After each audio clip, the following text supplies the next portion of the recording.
let's talk about this Eagles game, guys. Like, Sure.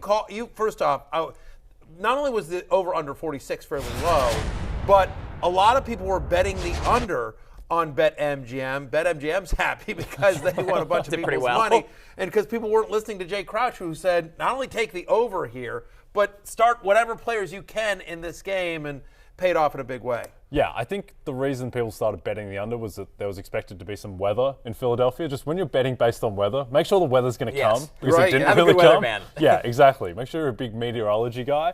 But look, I think the theory is that the Packers' run defense is really bad. It's been really bad. If they want to load the box against Derrick Henry and leave everyone one-on-one, then you can do that. But can't do that against Philadelphia because of A.J. Brown, doesn't play for the Titans anymore, and Devontae Smith. And the Eagles just lit them up and did whatever they want. And your man Jalen Hurts had quite a day. My fantasy ride or die finishes with almost 30 fantasy points. He's now had back-to-back games with 85 rushing yards. He's had at least 16 rushing attempts each of the last 2 games, at least 24 fantasy points in 3 of the last 5. Like, when I made him my fantasy ride or die, I expected a great season. I don't know that I expected this. He's been nothing short of amazing. He might be my greatest fantasy ride or die call of all time. Wow. I mean, look, Eckler, Kareem Hunt's rookie year was a really good one. Josh Jacobs' rookie year as well. We'll talk about that in a minute. Jalen Hurts has made everyone that drafted him and myself look very, very smart. Fly, Eagles, fly. It's the most rushing yards by a Philadelphia quarterback in a single game. And when you think about, I mean, they've had Michael Vick. They've had Randall Cunningham. Great running quarterbacks. They've had, Nick Foles. Yes. We made the same joke, Carson same time. Wentz, Ron Jaworski. They've had all these mobile great quarterbacks over the years. But no, in all seriousness, anytime you can when you're out rushing guys like Randall Cunningham and Michael Vick, when you have that record, the most rushing yards by an Eagles quarterback in NFL history, it just tells you something. And he's getting it done with the passing as well. 16 to 28, 153 yards, 2 touchdown passes. Honestly, could have had a few more. Kenneth Gainwell, what are we doing, Kenneth? But points galore, and the Eagles are back. This is going to be interesting, though, guys. Upcoming schedule: Titans, Giants, Bears, Dallas. Titans the only run defense that you're really nervous about here. I don't know. Would either of you guys try to sell Miles Sanders high? He's had 2 bad games, and then he had this explosion. Now he gets Tennessee next week. I don't think so. Same. I think he's fine. Yeah, I mean, Samaje Perine was able to put up value against Tennessee. Yes, that was largely because of the passing game, but at the same time, it's one game against Tennessee. The Eagles are touchdown favorites in that game, so they will be running. I think that you're fine riding with Miles Sanders. Yeah, I agree with that, by the way. So it seems like a small thing, but he had 3 receptions in this game. Yeah. Actually starting to get involved in the passing game because previously he hadn't. This is obviously a career high for him in rushing yards game. If there's one thing that you sort of want to point to that you're just like, this makes me a little nervous, he played only 54% of the snaps, and Kenneth Gainwell actually set career highs, or season highs, I should say, in snaps, yards, and carries. So Kenneth Gainwell got the first touchdown. He vultured it. We see some footage here of Miles Sanders just moving the pile. A really impressive performance. As good as Miles Sanders is as a fantasy running back, he's that bad as a fantasy football analyst. Yeah. Because preseason, he was just like, don't draft me. Don't draft me. He was wrong. Maybe he was playing the long game. Job. He was playing the long. Listen, I also I got to own it. That was one of my bigger L's of the season. Is I have faded Miles Sanders for years, and for years it has made me look smart. This year it has made me look very dumb. So as great as my call of Jalen Hurts was in the preseason, that was as bad as my call of fading Miles Sanders in the preseason. He's been. I believe the guy. Yeah. When somebody tells me don't draft me in fantasy, I listen. What was I? It's very weird when players break the fourth wall like that, like Miles Turner asking to get traded to the Lakers and stuff. It's just a weird thing. I don't trust that analysis. No, you got to be careful when a player knows his own season ahead of him. I still think he's playing the long game. On the other side of this game, guys, very weird night for the Green Bay Packers. They lose Aaron Rodgers in the 3rd quarter. Obviously, Jordan Love comes in and gives this team a big-time spark. They hung around, made a furious comeback, could not recover the onside kick. But the big story here is Aaron Rodgers leaving in that 3rd quarter with the ribs injury, and we heard from Rodgers after the game on when he expects to potentially be back out there. That's obviously anything core, throwing the ball, that's problematic. Between that and the thumb, is it a possibility of shutting down for the rest of the year? I don't think so. As long as I check out fine tomorrow, I'll expect to play this weekend. Oh, you think he might? Yeah, as long as I check out okay tomorrow. I might not be able to go Wednesday, but as long as there's no major structural damage, I'll try and get back out there. Aaron Rodgers really leaning into the Jared Leto, trying to hide from the paparazzi type of look in New York City. You're really weird. Casual sip in between the questions. His aesthetic all year between the Jake Gyllenhaal prisoner's haircut to start the year, it's not gone right for Rodgers. There's a lot going on there, a lot to unpack there. And I like he gave a pause, like I hadn't even considered that. Why would you even be asking that? He says, no, I don't think so. Like, come on, Aaron. Dude. Look, I mean, it is the world's greatest reality show is Aaron Rodgers, and I feel bad for him on some level, right? I mean, just like somebody creates himself, but it's just like it is a little bit like, at some point give the guy a break. I will say weirdly, he had moments last night, despite the thumb injury. He had moments last night where he looked like, oh yeah, that's Aaron freaking Rodgers. Like the touchdown pass to Aaron Jones was beautiful, Great right? throw. That was a great throw, great play, great, to keep the play alive and find Jones in the back of the end zone. Like, so he has moments there. They play the Bears next week. He owns the Bears, as we know. I mean, look, and the old rule, like he's with like if Mike White just threw 3 touchdowns, get me back out there. He wants that game. Oh, the stats. 1,000%. It'll be interesting though. So they play Chicago next week, and then they have a bye. Then they're home to the Rams, home to Miami.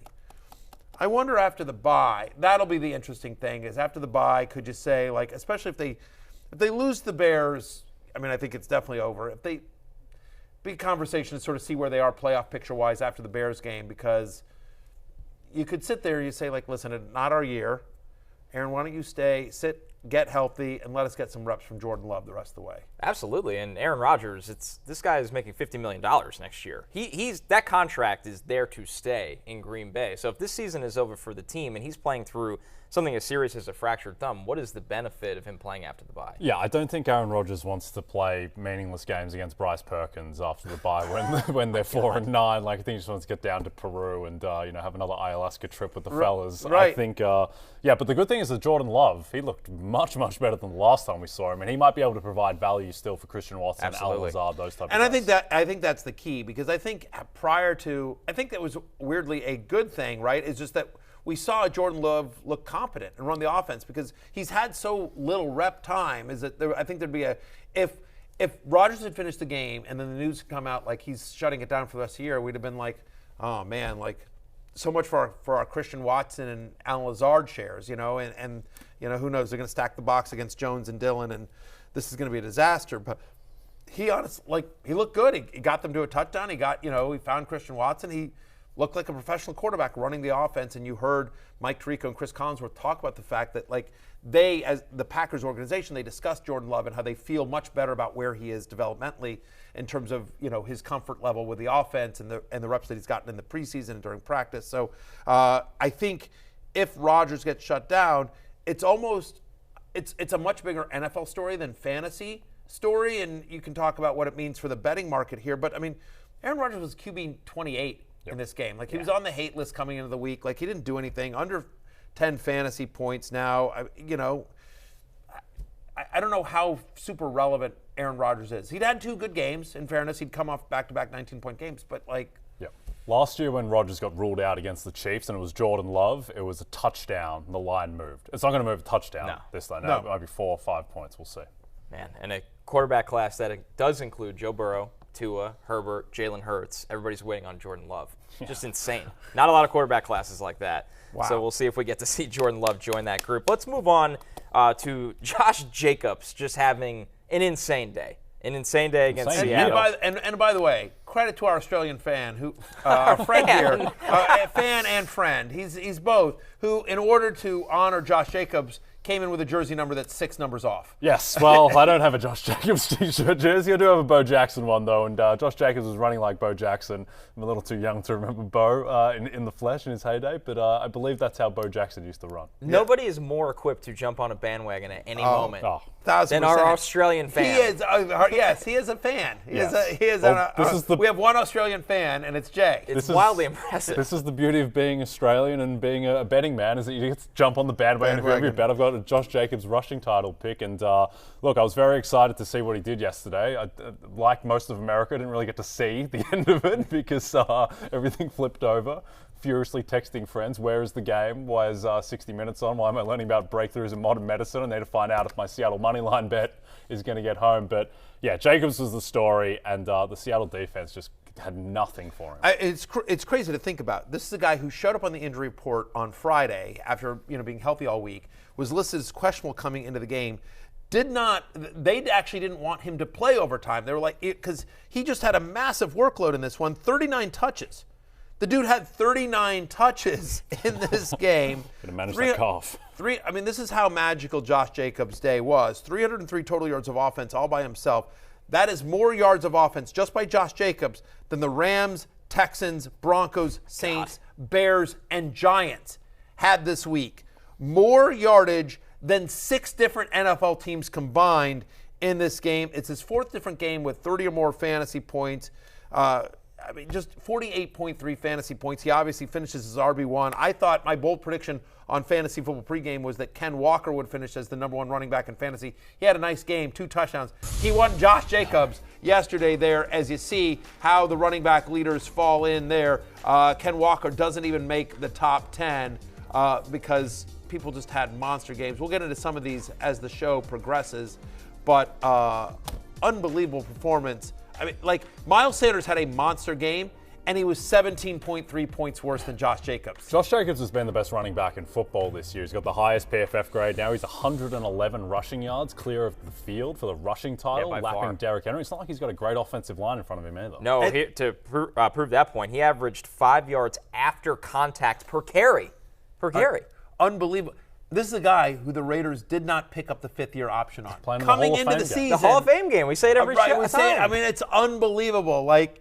As much as we all, everyone, not just this show, everyone in fantasy football faded Josh Jacobs this year because, for a lot of different reasons, including the fact the Raiders did. So as dumb as we are, the Raiders are even dumber because they've got a franchise running back that's going to be able to test free agency, and they're going to have to either franchise him or sign him to a lot more money than they would have if they just picked up the 5th-year option. He's been nothing short of amazing. And by the way, I don't know. He plays the Chargers next week, which is one of the worst run defenses in the NFL. How's Josh Jacobs not the #1 ranked running back in fantasy next week? Has to be. Yep. Chargers and Rams, the next 2 up. Feeling pretty good if you have Josh Jacobs on the roster.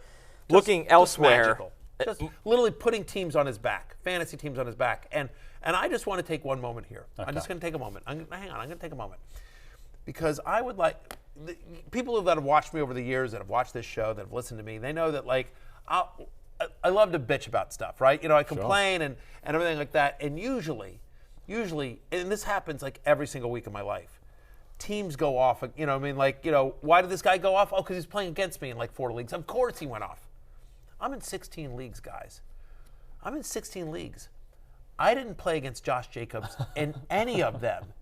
In any of them. I have Josh Jacobs in a couple of leagues, so that was great. But there were 13 leagues where I was just oh God, I don't check who I'm playing until the games have started and everything like that. And so as I'm scrolling through, I'm no Josh. And it was the afternoon game. So it's it wasn't until 7 o'clock last night that I'm start scrolling through. I wonder how many leagues I'm getting killed by Josh Jacobs in. And I'm going through, nope. So thank you, fantasy gods. Thank you for Josh Jacobs. Thank you for not playing him against me. Thank you for letting him help me win in a couple leagues. Thank you. Happy Thanksgiving, fantasy gods. Happy Thanksgiving. Everyone's what you're grateful for, what you're thankful for. That's what I'm thankful for. No Josh Jacobs. Yeah, whatever. I got healthy kids and a wife, blah, blah, blah, blah, blah. No. It's the important stuff here is, didn't play against Josh Jacobs. 2 guys you didn't want to play against this week, Josh Jacobs and Mike White. No, yeah, exactly. Mike White led all starting quarterbacks in Week 12 with 11.3 yards per attempt. No other quarterback had 10 or more yards per attempt. So Mike White laps the field in that area. But, guys, the bigger story here is the return of Elijah Moore. And boy, did Elijah Moore bring it in the postgame. Not just with the quotes, but with the look. We love Elijah Moore. Did he have a big hat? Let's see this. When you made that first the 42-yard catch and run, that was obviously your first touch there. What did that feel like? Do you feel liberated to kind of have the ball in your hands again? Well, I miss it. I was talking to it yesterday. I was talking to the ball, and I was just like, damn, like, you already know how I feel about you. And I was kissing her, and I was telling her it's gonna be soon. It's gonna happen soon. So, it says, be patient. It's gonna come, man. A storm. You don't weather the storm. You become the storm.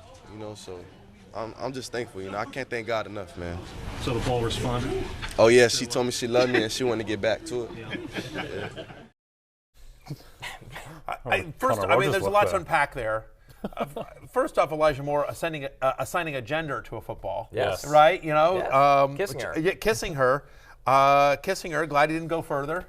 It Yeah. was a first date. I want to be respectful. Carried her to the end zone football, once. Carried to the end zone You'd once. love to see that. Exactly. Yeah. You're right. You want to listen. Good first date. First Yeah. date. You want to be respectful. You want to be very respectful. He didn't mention whether he asked the dad for permission if he met the dad beforehand before he took. But listen, thank God, the ghost of Elijah Moore is back. Who was more excited when Zach Wilson got benched, Mike White or Elijah Moore? Elijah Moore. It's not even close. Yeah, Or Garrett Wilson, honestly, because it brought him back too. And that's the thing with going to Mike White is you don't just get a new quarterback, you get a new superstar wide receiver that you just activate out of thin air, and Garrett Wilson, and he was the dominant player on the field yesterday. In games started by either Joe Flacco or Mike White, Garrett Wilson is averaging 19.4 fantasy points per game. In games that Zach Wilson starts, 8.4. He gets the 2 touchdowns yesterday, Garrett Wilson does. He's now had 7 or more targets in 3 of the last 4, 90 or more receiving yards in 3 of the last 4. You want Garrett Wilson over Elijah Moore, but Elijah Moore, who's been dropped in a ton of leagues, and we'll get into this tomorrow on our waiver wire show, suddenly has signs of life because, Connor, you cover the Jets, obviously. When you're not here with us, you do a lot of stuff with the Jets on SNY, and so you know that team intimately.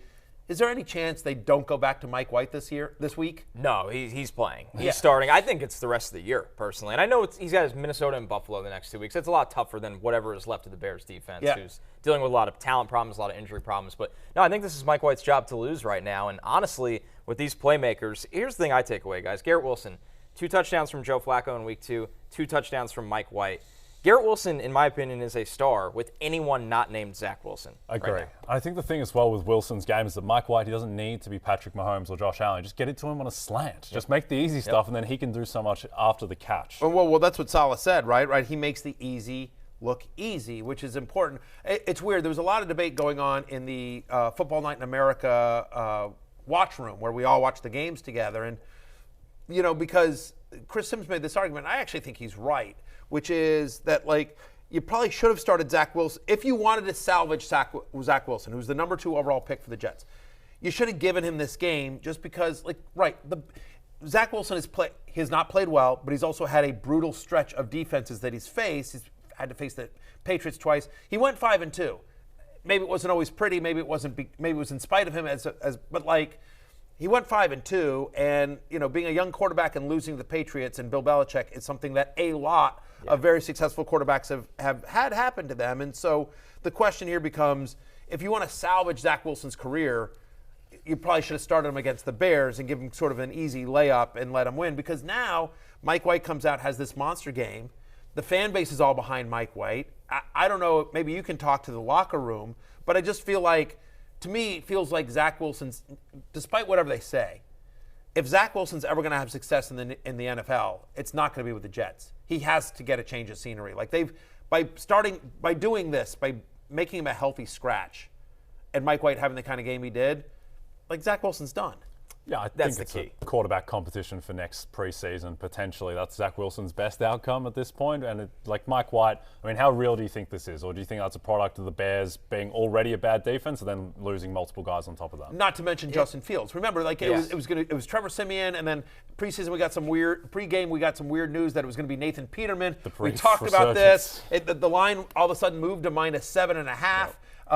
A lot of people went on the Jets. Ended up not mattering. They ended up covering it anyway, but then they go back to Siemian. There's a bunch of weird stuff going on pregame, but they didn't even have a real weapon to help try to bring them back against the Jets either, in addition to the fact their defense has just been decimated. I think, to your question, Jay, you can evaluate them separately. The Bears' defense is going to be a fantasy bonanza for whoever is playing them that week. You want to start that quarterback. But on the flip side, Mike White, from a fantasy perspective, helps Garrett Wilson, helps Elijah Moore, because his average time to throw was in the top 3 in terms of shortest. He gets the ball out. Zach Wilson, I think, was 49th out of 50 qualifying passers this year. He holds the ball too long. So that's the big takeaway from this game, is that it helps Garrett Wilson, it helps Elijah Moore, and ultimately helps the Jets offense that is built with training wheels. Their quarterback does not have to do much. They come from San Francisco, where they had Jimmy G for a long time and still do. So, listen, as long as we're talking Jets, Connor, I want to turn this one back to you as well.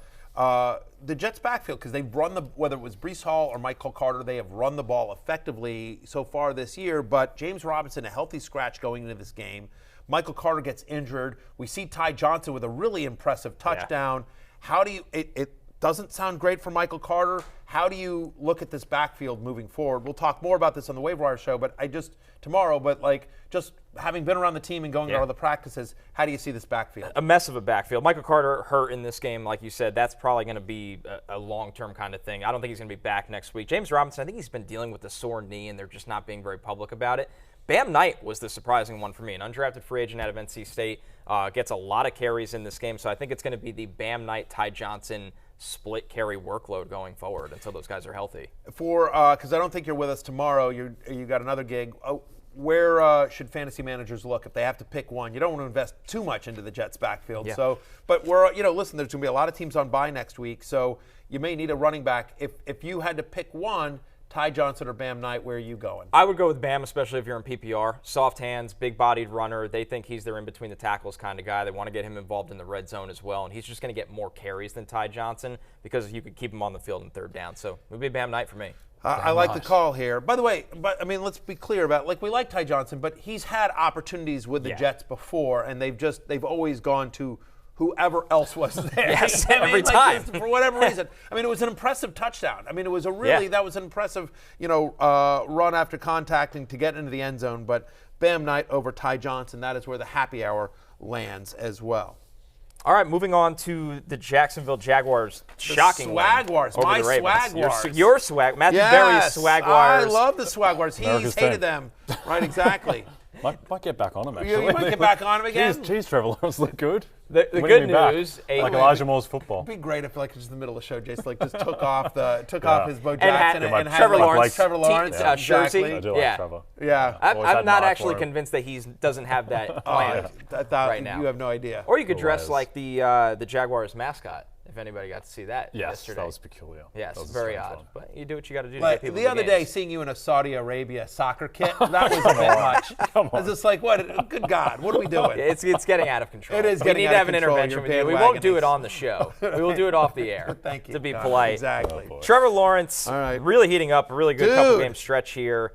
The bad news in this one, Travis Etienne injured. Everybody's been waiting for Etienne to be the featured guy. He gets hurt in this game. He does, and so just a brutal break, no pun intended, for anyone that had him. I know of a couple friends in guillotine leagues that was like, this one's tough, especially because he was so good. But here's the thing. According to Jaguars head coach Doug Peterson, Etienne was actually cleared to return against the Ravens after suffering that foot injury. The team decided not to take any risks, again, obviously, given the massive injury he had last year. But that's what's positive here, is that it looks like he should be back to go. Etienne was also quoted after the game saying he'll be all right for this week. So doesn't look like any major injury. Etienne should be back next week. Not that that's any consolation to anyone who got just 2 rushing attempts from Etienne in this one. But and I don't even know, if you wanted to, quote, back up him, you'd think it's JaMychal Hasty, right? He has the nice game, especially in the passing game, 5 for 67 in the touchdown here. He played 78% of the snaps after Travis Etienne left the game, including all of the goal line snaps as we see the touchdown here on your screen. But they signed Darrell Henderson, and I do think that's uncomfortable with a mascot. There's a mascot in an American Speedo, and I don't know, is that is that patriotic or pornographic, or could it be both? It could definitely be both. It could be both. Yeah, definitely Crossover. Definitely There's a mashup. Definitely not safe for work. I don't. By the way, because there were pictures of it on social media. I don't know if you guys saw this with the Jaguar, the Jaguars mascot, the Jaguar wearing the All-American thong, but it's a butt floss thong. He turned around and he's got the cheeks. Yeah, there's cheeks. Jaguar cheeks there. It's a lot going on. It's a lot going on. we're like a week away from the Jaguar having an Instagram account and being like a spokesperson for Bang. It's a good sponsor for that. Right, exactly. Probably has an OnlyFans. I mean, I'm just saying. The Swagwire OnlyFans. The Swagwire OnlyFans. Oh, boy. Just saying. I mean, come on. It's too good. Yeah. All right, gather myself here. Right. Anyway, the fact of the matter is that I think Hasty showed enough here. I mean, look, 2.3 yards per carry, but that was against the Ravens. I think Hasty showed enough to probably hold off Darrell Henderson as the backup here, but I think the good news here is that you can breathe a sigh of relief of Travis Etienne, and you could also breathe a sigh of relief if you have Trevor Lawrence. I have Trevor Lawrence as my quarterback in a couple of dynasty leagues, and I've sort of been I drafted him early, obviously, in his rookie year, thinking like he was going to be a franchise cornerstone of one of my super flex dynasty league. Yeah, I had the number 1 pick one year. I traded up to get him, and he hasn't been that guy. This year, I mean, Urban Meyer, you sort of throw it all away from last year with Urban Meyer, but this drive, as you're seeing it here on the screen, was a thing of beauty. He led the comeback. He had 3 touchdowns against the Ravens in this one. Swagwire comeback. And by the way, a ballsy call to go for it as well. Get the 2-point conversion. Get the win. Swagwars, baby. Swagwars. Anyway, I just think that if you've been riding Trevor Lawrence as your fantasy quarterback, or you have to, I think both from an NFL perspective and a fantasy perspective, this was a game. This was a flag plant game for Trevor Lawrence, saying I'm here as a QB1. Detroit, Tennessee, Dallas, and the Jets are his next 4. You certainly like him over the next 2 at Detroit and at Tennessee, where you attack that team is the secondary. Yeah. The most painful drive I've seen all season was the 2-minute drill that Trevor Lawrence had against the Giants a month or so ago, where it was just absolutely brutal football to watch. And now, yesterday, against the better defense, I mean, he looked like peak Justin Herbert on that drive. Yeah. He looked like that was like a superhero origin story type of drive from Trevor Lawrence. And doing it against that defense, I think that he is here to stay. And I know there's been a lot of debate about Lawrence and Fields. But very quietly since week 6, he's the 8th best quarterback in fantasy on a points per game basis. On the other side, for the Ravens here, the Gus Bus leads the backfield, 16 rush attempts. Before we move on real quickly, I know they want me to move on. I just want to point this out, that Zay Jones, absolutely. Zay Jones has had double-digit targets in 2 straight and 3 of the last 5. Again, they play Detroit next week. They play Tennessee. 38% target share here in Week 12. It's still Christian Kirk's, passing game, but Zay Jones is legit, guys. And wait till you see how many teams are on a bye next week. You're going to be begging for Zay Jones. I'm just putting that on your radar. Oh, it's a great Especially call against Detroit next week. It's a great call. Zay Jones finishes as a top 5 wide receiver in Week 12. On the Ravens side of things, a classic Lamar Jackson top 10 finish, but more importantly, their backfield right now. Gus Edwards with 84% of the team running back carries in Week 12. It's a good sign moving forward. Yeah, Kenyon Drake's not very good. No. And the fact they got back Gus Edwards, there was no real easing him back into it. He's definitely the guy that you want in that backfield. Justice Hill, Kenyon Drake, don't worry about them. They have a very favorable matchup as well, at least in terms of game script against the Broncos. That line has opened Baltimore -8. Against Denver next week in Baltimore. I think that line is wrong, frankly. I think it's going to close 10 or bigger. The Broncos are one of the worst teams in football at the moment, and Gus Edwards should be running plenty. Yeah, at Pittsburgh, at Cleveland, and Atlanta, to your point here. Your fantasy right-at are not as good as my fantasy right-at. Not that you're keeping track. Not that anyone's keeping track, but just in case you were, his fantasy ride-or-die was Lamar Jackson, who is not as good as my fantasy ride-or-die, Jalen Hurts. Yeah, Rashad Bateman really killed me there. He really killed me. I don't count on Devin Duvernay and Demarcus Robinson. The fact, he's had one game with multiple touchdown passes since week 3. Obviously, the rushing is what keeps his floor high. He had 89 yards rushing in this one. He ended up being fine. He finishes with 23.1 fantasy points, but he didn't look great. He missed some big throws in this game. You know what I mean? I think the problem is that it felt like a big Lamar Jackson game, but he was QB8. This is better than he's been in a long time. No, he still I know. was QB8. It just didn't.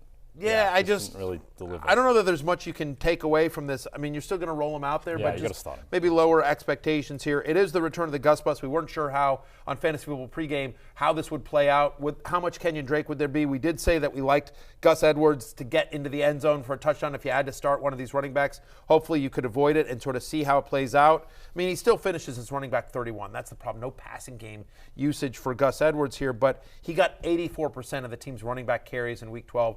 This feels like Gus Edwards' backfield moving forward. Definitely. Another big fantasy matchup, Chargers-Cardinals. Cardinals lose yet another soul-crushing one under Cliff Kingsbury. Justin Herbert, quarterback we had big expectations for coming into the season. He finally has an excellent game, finishing as QB3 on the week. But, guys, I mean, when you look at this one, it's just nothing is going right for Arizona throughout this entire season right now. No, James Conner was the story in a way with the 25 carries, but outside of that, and obviously you're not going to play the Chargers' run defense every week, and Conner was relatively efficient. So, I mean, yeah, now they're 4-8. Now you start to worry about whether they start to shut guys down and whether Marquise Brown with his injury as well. There's just every bad stuff swirling around the Cardinals. Just don't want any part of that team. I don't mind looking into – look, I'm not – again, you don't want to just sort of give him away, but I might explore trying to trade James Conner. To your point, I mean, it's his third straight game with a touchdown. He got 93% of the Cardinals running back rushes in Week 12. He's now had 24 more touches in 2 of the past 3 games. Those are all the stats that I would use to try to sell James Conner because he has a bye this week. So you're not using him this week. Home to New England. Can't run on him. At Denver, home to Tampa Bay. The only game you really feel good about is that Broncos game.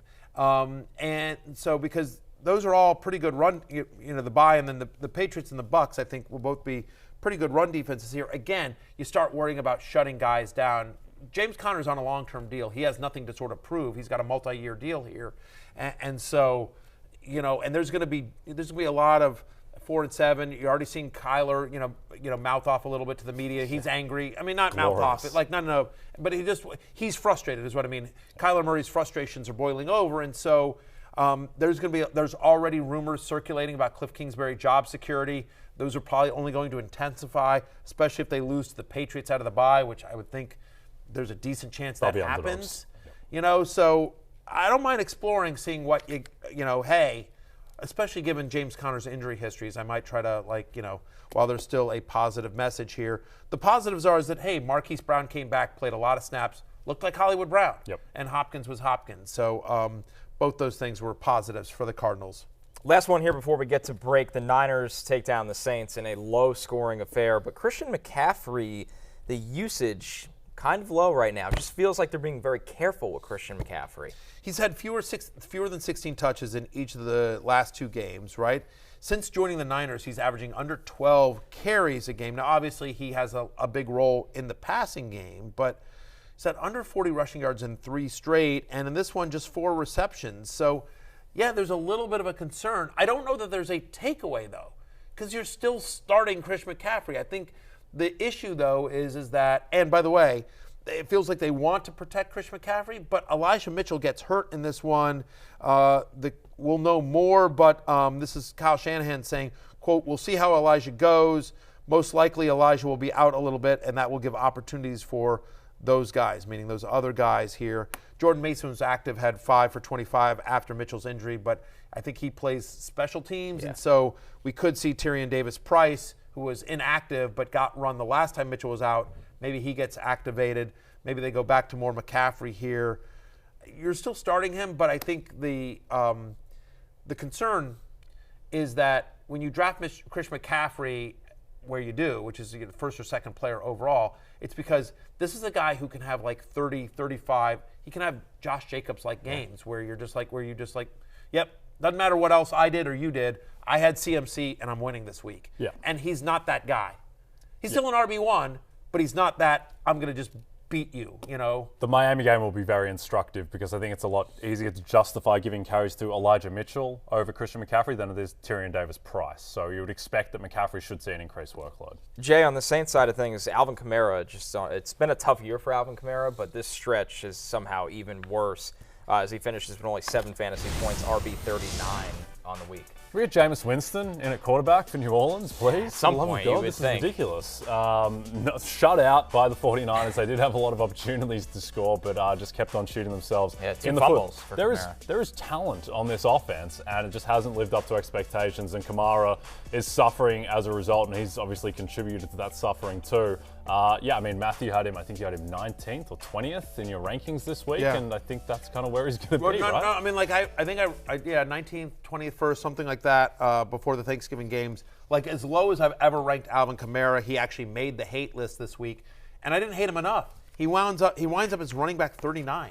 He had 7 fantasy points. His last 4 games, guys, he's averaging 13 touches. First 6 games, 21 touches per game. So whatever reason, they're not giving him the ball as much. He's had single-digit fantasy points in 3 of the last 4. On the road this year, he's averaging single-digit fantasy points, 9.4, whereas he's averaging 21 points per game at home. He's had 1 game this year. He's had 1 game this year where he scored a touchdown. Now, again, right, he almost got in, like it was a dump off, and like he's at the goal line and it gets fumbled. If he holds on to that ball and he scores, maybe the narrative changes on him a little bit. Tough break there for Kamara and his managers, but the Saints offense looks broken. And I don't know what you're doing with Kamara. And I mean, like, he's basically he's a flex at this point, which is barely a flex. And you're just sort of like, until something changes, like they go to a different quarterback or the schedule gets easier. They're at Tampa Bay, then a bye, home to Atlanta, at Cleveland, at Philadelphia. So there is a schedule that comes. I mean, Falcons, Browns, Eagles are really nice matchups for running back. So if he can get through the next 2 weeks with Kamara, he might be.